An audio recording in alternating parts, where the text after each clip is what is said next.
favorite podcast of the week, Teach Me Bees. I'm your host, Dave Westcott, and I've got with me Scott the Beekeeper and Cassie of Honeybee Centre. Good morning. Good morning. You have a lot of bee products back there. Yeah, lots of stuff. Can you tell us what we're looking at? Yeah, so I am beekeeper Cassie, and I'm based here in Surrey, BC, Canada, and we are in my honeybee classroom.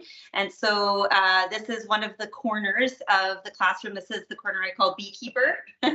That's cool. Yeah, so it's got lots of different beekeeping equipment, supplies, etc. So we can gives us some good content to talk about beekeeping with children.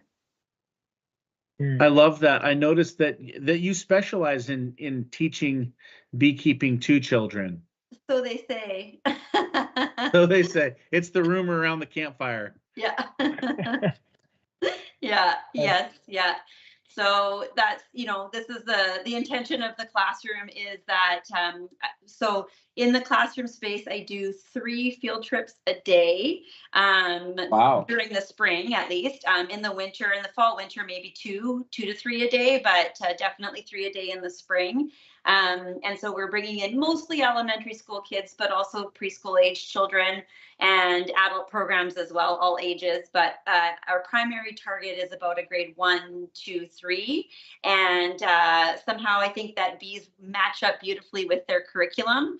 And so we see a lot of kids. I think I did some stats last year. I did 225 field trips last year. Wow.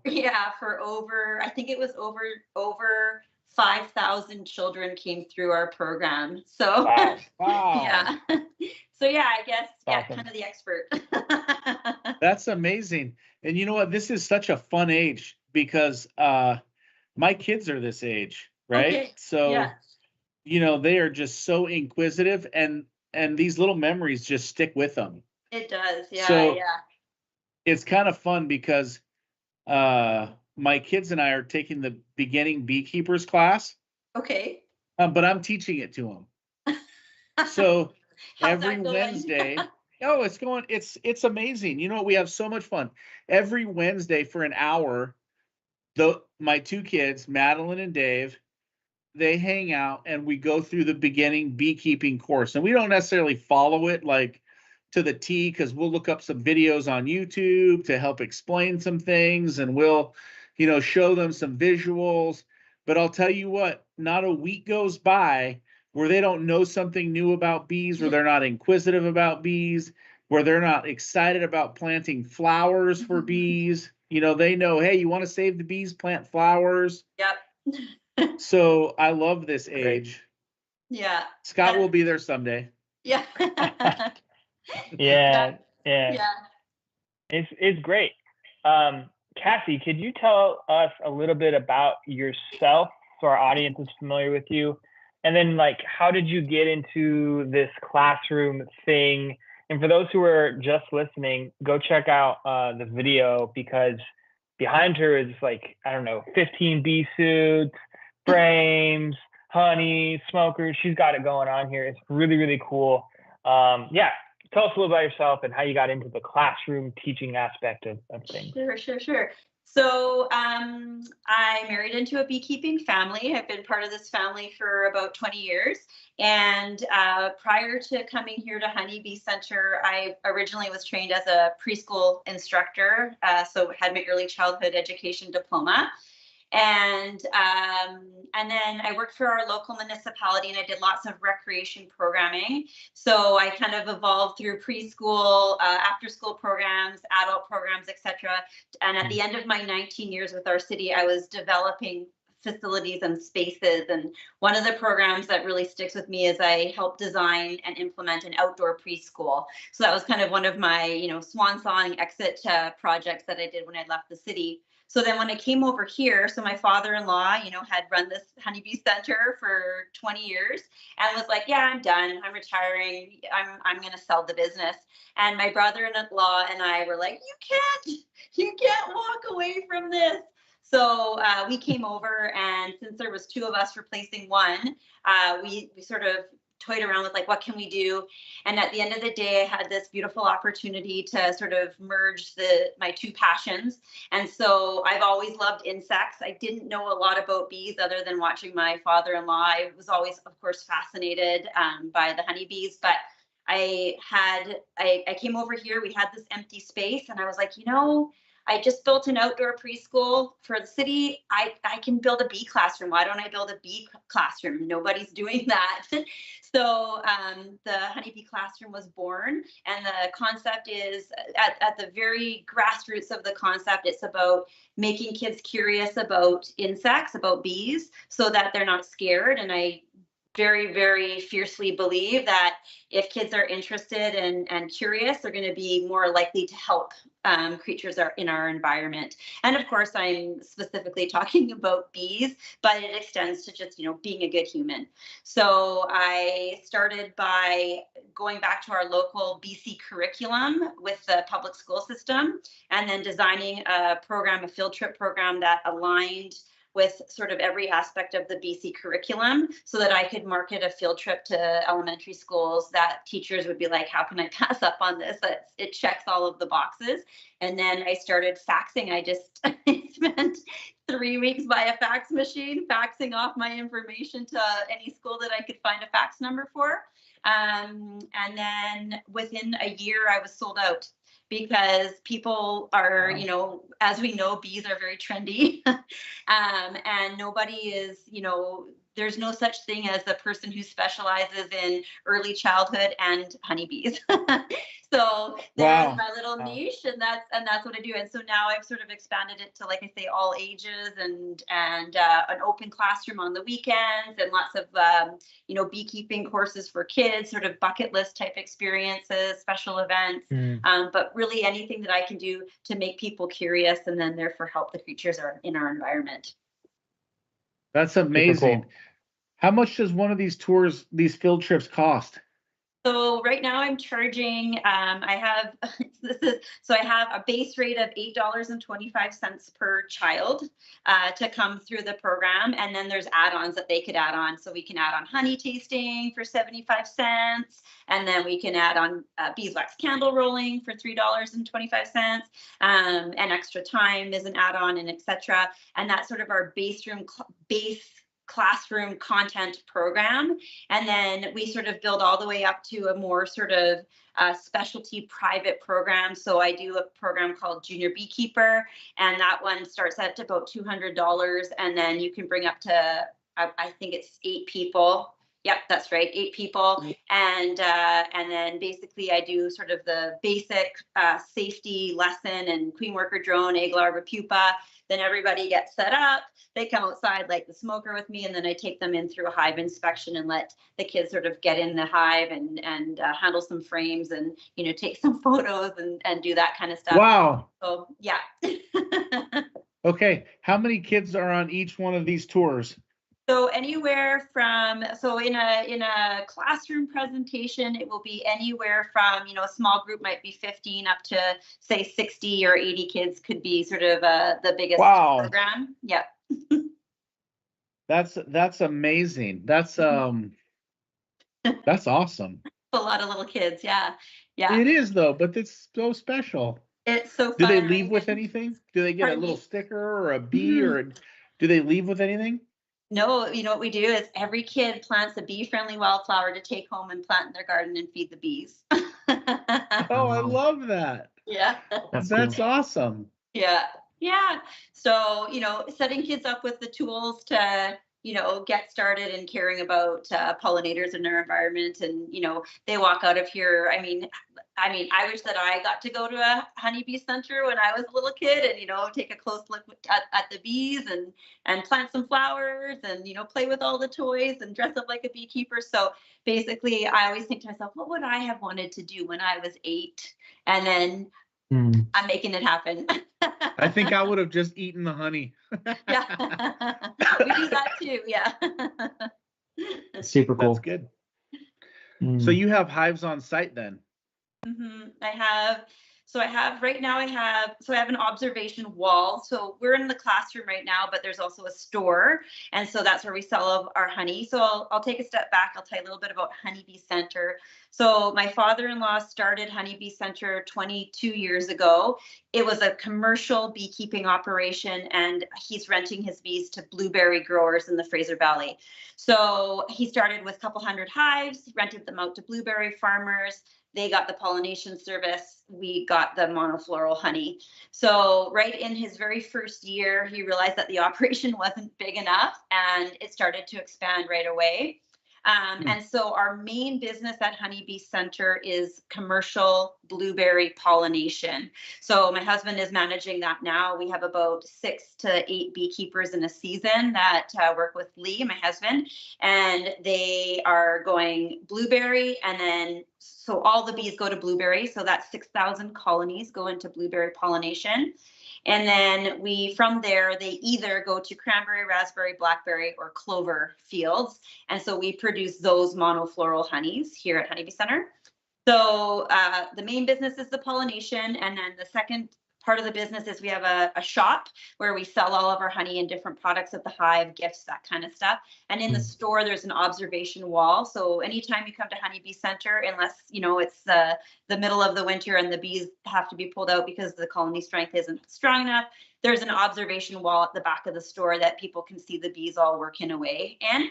And then the classroom would be booked privately other than our open classroom time on Saturdays. So most Saturdays we have a drop-in where people can just come in and check out the store and the classroom. But during the week it's all by private, either field trip booking or private booking in here. So wow. Yeah. So you guys aren't messing around over there. No. So yeah, so on site, so we own 3,000 colonies that we put into pollination. We manage an extra 3,000 on top of our own. So we're brokering those hives. And then I'm running 3 hives here at Honeybee Centre, which is the observation, a Lego hive. Actually, there's 4 right now. I do our local science centers. I do their bees for them. So they're here right now over the winter. And then I have a garden plot in the back. That's the hive that I do all of our beekeeping courses on. And then I also have 20 hives out in the community. So around the city of Surrey, I'm in partnership with our city, and I run 10 community bee gardens where I go out and I manage the bees and the public. And again, the concept is just exposing people to bees and pollinators to make them feel more comfortable having them in their community. So those hives are about 10 minutes from me or 5 minutes from me. So I go up there once a week to manage my winter hives. And then my brother-in-law, who's our general manager, he's doing all of our hotel and restaurant hives. So he's also got about 10 to 20 beehives that he's managing on hotel roofs and commercial properties, etc. So so we're just trying to get bees out there into the community. You guys are probably the most diverse group that I have spoken with. I'm sure that Scott is just bursting with questions. I'm bursting with questions. I've got 2 questions off the top. Go ahead, Dave. I know. That's why I said 2. That way I could get mine in there before you got yours in there. That was a little game I was playing with you. No, but seriously, so I'm so interested in both of these that it's making me crazy. So I'm interested to know what kind of machine, how are you extracting all that honey? That's number 1. And then number 2 is I've never heard of somebody brokering hives in all the shows and all the conversations, thousands of hours of researching, and I've never heard of this. So I have to know more about brokering of hives and how you're extracting honey. Those are my 2. And then Scott, the rest of the show is yours. I'm sorry, but I missed the preamble with my computer crashing, so I didn't get to have all the fun you guys had in the beginning. That's how I'm justifying my bogarting of time. Well, you'd have to talk to my husband, Lee. He's our supervisor of beekeeping operation. Our extractor is a 70 frame extractor. I think it's a Cowan. but you know what? Okay. Don't quote me. So we do 70 frames in 7 minutes is what we can do, but it does need to be manned by 2 beekeepers. So basically we're going into a crop right now. Well, we're on call for blueberries to be at, 5% bloom, and then we'll move into blueberry. They'll stay there for 4 to 6 weeks, and then the honey supers come off and blueberry gets extracted. And then as the bees go into their next crop, they get a new honey super. You know how that works. And then from each crop, so blueberry is our biggest crop other than clover, of course, just because it's really abundant. And then from there, so how it works is that we place our 3,000 colonies into blueberry contracts. But even 20 years ago, there wasn't enough bees in the Lower Mainland to pollinate Lower Mainland blueberry crop. So blueberry is a funny plant to pollinate. It's got a long fluted flower. And so most of our native bees avoid it. Their tongues aren't long enough to get into the nectar. So we can, of course, place honeybees, and because they coordinate their collecting effort, they will in fact collect from the blueberry, which results in the the farmer getting 8 to 10 times more fruit, bigger, brighter, sweeter. So, Wow. So the problem is that there's not enough bees. And so we go around to different beekeepers that, we bring bees from Alberta, we bring bees from sort of further east, and bring them over. And then either, in most of the cases, there's different agreements that we have with different beekeepers, but for one price tag, we manage the bees for them. For a different price tag, they get to manage their own bees, but we are just finding that we're connecting the farmer to the beekeeper, so that at the end of the day, the result is that the farmer gets blueberry pollination. So yeah, and then so we put our 3,000 in plus an extra 3,000 into blueberry. Then from that, when the bees are removed, all of the other hives that aren't ours go home to their beekeeper, and then from there, ours are either going to go to cranberry, raspberry, blackberry, or clover alfalfa. Okay, that made me think of one more question. I have to ask this. What do you do with them over the winter time? So all of our bees are wintered here in the Fraser Valley. And so we don't keep them at, as you know, if you had 3,000 bees in the backyard of a honey shop, that probably wouldn't end very well.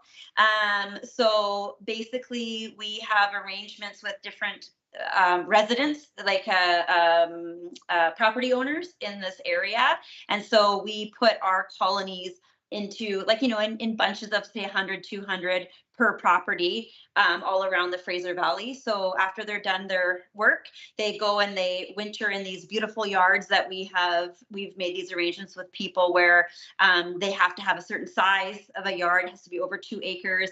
They have to have access to blackberry bramble. They have to have access to early season forage. So that might be hazelnut or dandelion forage in the early season, so that any time that the bees are able to fly in the winter, they have access to food, anytime that the bees are able to fly, they have access to food. And in the winter, of course, we're not opening them anymore. So we get them all set up and ready for winter in those winter yards. And then once they shut down for the winter, they're all wrapped. And then we just come back when it's time to start managing them again, which for us is about February 15th.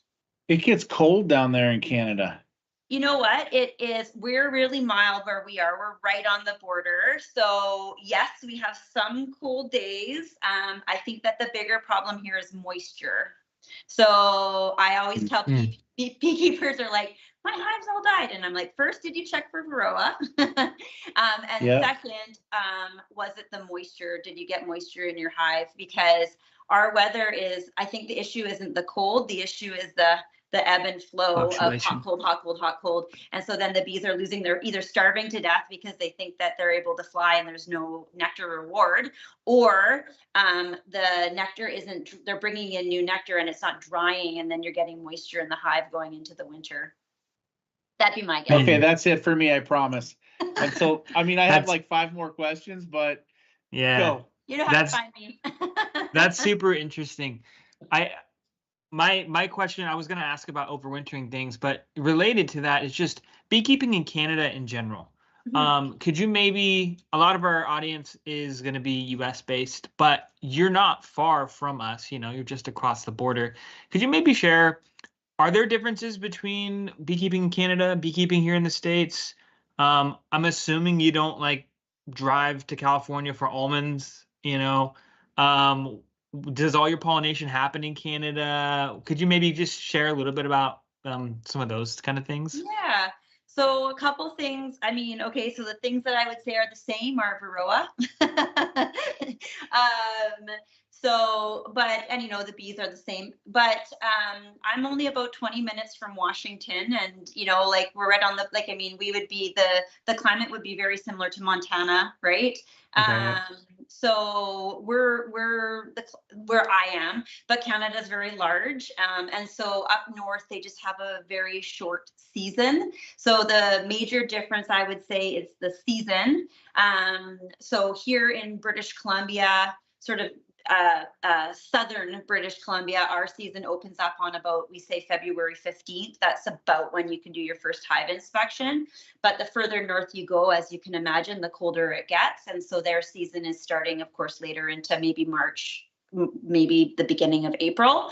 So they have to, I would just imagine, I'm just guessing, but they would have to have a very healthy getting ready for winter routine, because those bees need to be nice and well fed and very Varroa free going into a very long winter where they're holding their poop.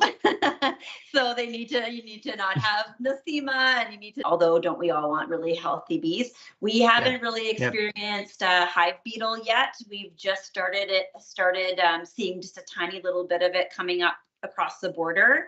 So that's something that we really haven't had to contend with yet, but it's coming with the climate getting warmer. We're starting to get that.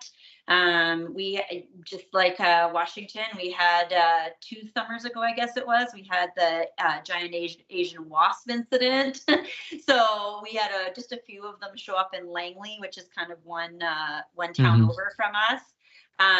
The first one that was found was brought here to Honeybee Centre on a field trip.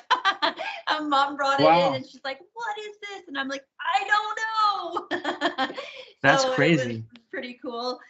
So that's like ground one for COVID, right? Yeah. I mean, this is a big deal. So for anybody who doesn't know in the audience, could you share about the giant Asian hornet debacle? Well, so I always tell people that social media is just really good at doing its job. And so you have to always be very careful. But giant Asian hornet was potentially brought over in maybe bark mulch or some sort of, landscaping supply. And the giant Asian hornet has a hibernating life cycle. So it is easy to transport it over anywhere while it's hibernating, and then it's going to wake up in our climate. And the issue is that our bees haven't adjusted to being able to defend themselves against this predator. Whereas in Asia, where the hornet is native, their bees have strategies to deal with and protect themselves from that predator. So the issue is that when one showed up, and I think a couple showed up, it was just decimating a hive in a day. And so then, it's really scary that this huge, stinging insect comes, and it's like your hive is gone in a day. But our agriculture department and our lead apiarist, he was right on it. His name is Paul Van Wessendorp. He was right on it, and a reporting what do you call that? Strategy came into play right away, and they were finding and tracking them back to their nest.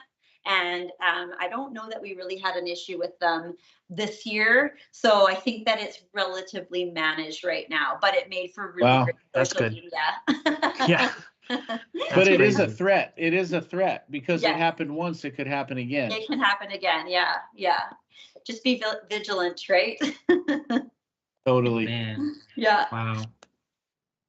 Wow. Your guys' business it's very interesting. You have a lot of avenues, a lot of, from the commercial side to the store to the classroom, and then brokering. There's a lot of really cool things. If you could give advice to a beekeeper, They may not be a part of something quite like what you're a part of, Mhm. but what kind of advice, maybe even break it down. Someone who's new to beekeeping, maybe they are a backyard beekeeper, maybe not, but they're new or interested. What kind of advice would you give to them? And then anyone who maybe is looking to move into a commercial or make money with the bees, is there advice you would give them, or something to pay attention to or look out for, etc.? Oh, that's a big one. I mean, so I'll take a step back and I will say that when John sort of came up with the concept of Honeybee Centre, when he's the founder, he specifically wanted to diversify, because within the agriculture industry, there's so much unknown, right? And so it's like, if you have a year that, it's a really bad honey crop, then we can fall back on our education. Or if we have a year where nobody really wants to come to education, we can fall back on honey sales or pollination or hive rental. But the way that we've made it successful is that we have, even though it's all part of one company, we keep our avenues very separate. So I'm education outreach events. So I'm sort of doing all the people stuff. And then Lee is doing all the beekeeping stuff. My brother-in-law Andrew's our general manager, and so we keep all, and so he's store, and so although we're all communicating and working together, we keep all of our pieces separate so that we can just be really good and specialized at the thing that we're doing, right? And I guess that what I would say is that I spent 19 years working for the city. I mean, it was okay. It was great. It was a good job for me at the time. And when I left, I realized that I guess I didn't know it, but all of a sudden it occurred to me is that I could take this thing that I really loved and turn it into my career. And because I had the ability to do that, what shines through is people walk away from a program with me or a presentation with me and they're like, man, like, you love your job.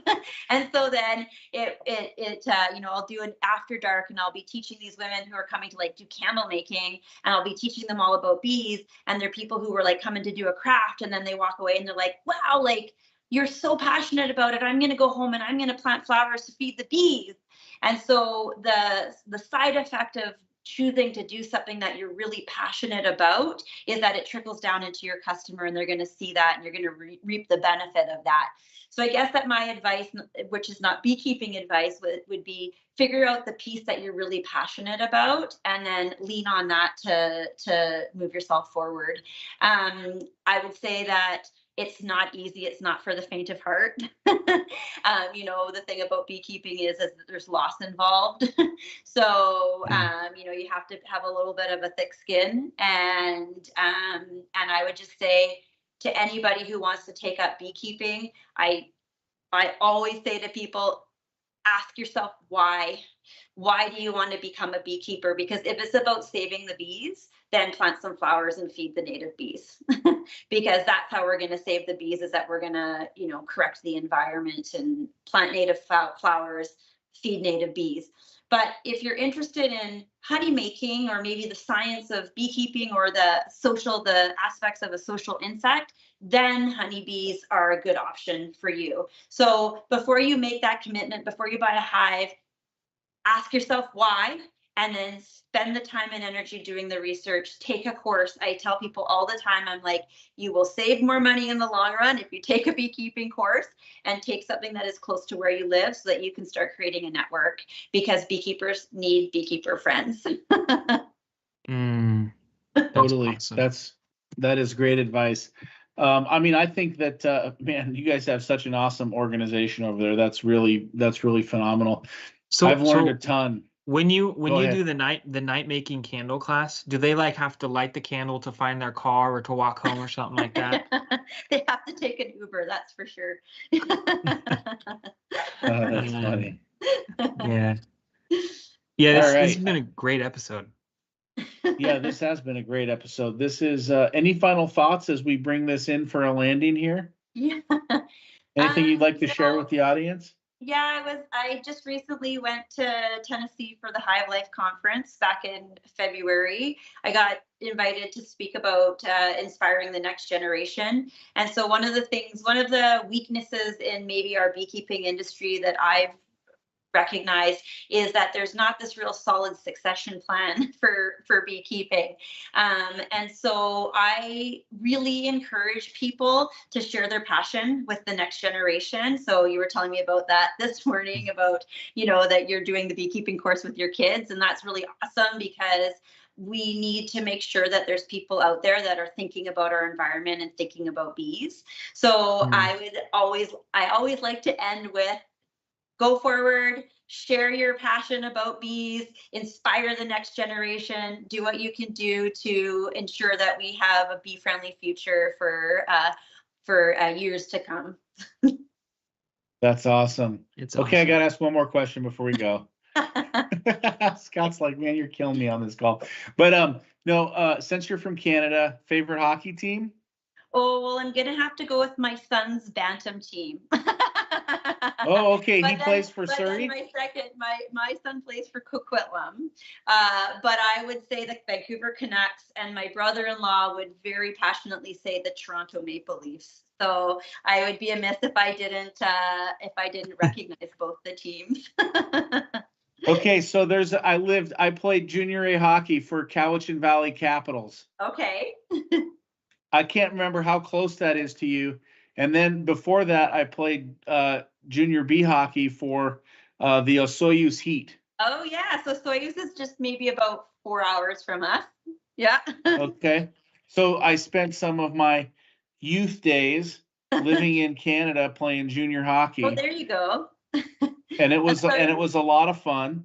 Yeah. And as a kid, we would drive up to Surrey and Port Coquitlam and Hastings and all these little towns and play hockey. Yeah. And so we spent a lot of time in Canada. Yeah. And who knew? If you have like the coolest beekeeping business that I've run across thus far. Scott, any final thoughts? With you being in Canada, can Americans come to your shop? Oh yeah, for sure.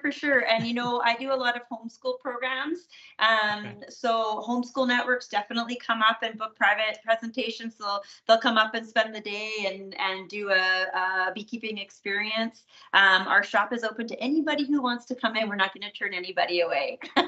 Awesome. Americans are welcome. Well, that's great. I always knew I liked you Canadians. I really did. Is there anything people should know about like following your business, following your classroom work, and what maybe are hours for your store if they wanted to come in person and check things out, or how could they follow along and get connected? So if you're interested in teaching others about bees and you're just not knowing where to get started and you need a little bit of inspiration, I encourage anybody to reach out directly to me. I'm Cassie at honeybeecenter.com. That's CASSIE at honeybeecenter, CENTRE.com. So that's how you get a hold of me. I can also be found on Instagram. And so my Instagram account is at Honeybee Centre Kids, all one word. And then our store is just at Honeybee Centre, which is both Instagram and Facebook.